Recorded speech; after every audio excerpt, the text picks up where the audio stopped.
So yun, okay, KGX, kamusta tayong lahat? Ito, ang ganda ng trade natin ha. Ito yung isang araw. So short, ang ganda ng pagka-short natin dito, TP. And then kahapon na nag-video tayo, nandito sa area na to.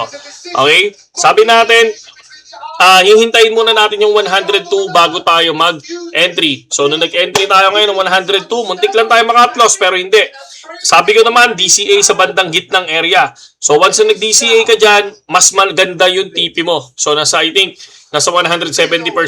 So dito, nasa 102% kami nag-TP. So ngayon, kung may tanong kayo na kung pwede pa bang mag-entry, for me, hihintayin ko na lang muna yung next trade. Naghihintay ako ng panibagong support and resistance and then dun ako mag-trade. Pero nasa inyo yan. Once bumalik sa 102, pwede kayo mag-long. Okay? So ngayon, may nakita ako dito.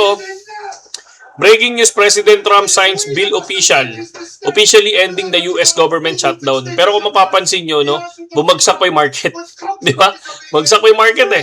Di ba? So ngayon, merong surprise sa inyo si BitGet. This is first come, first serve. Okay? So, eto, merong BitGet na keyboard.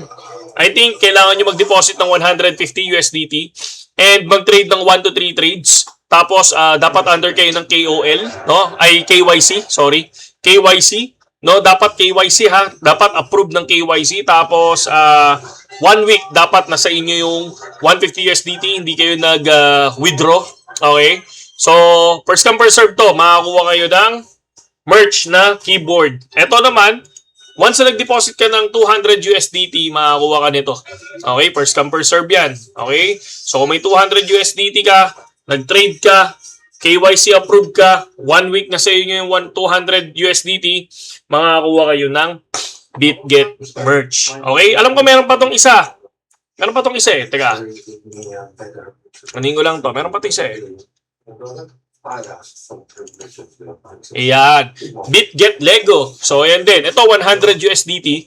So, ganun din. Dapat 1 week nandiyan yung 100 USDT nyo sa may BitGet account nyo. Under kayo ng link ko, KYC approved, and nag-trade ng 1 to 3 trades. Okay? So, yun lang. At saludo sa inyong lahat. Check nyo, pasa nyo sa akin yung mga UID nyo. Nandiyan dyan nyo ako pwedeng EPM sa may account ko. No?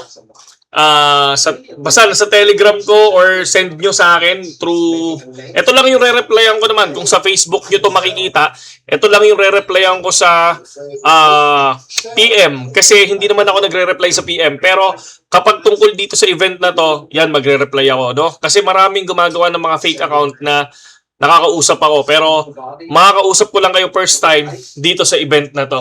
Okay? So yun lang, KGX, at saludo sa inyong lahat. Again, first come, first serve. Kung sino yung naunang nag-PM, yun. Yun na yun. Pero syempre, tingnan natin. Baka malay nyo, parapol na lang para at least walang lamangan. Okay? Saludo.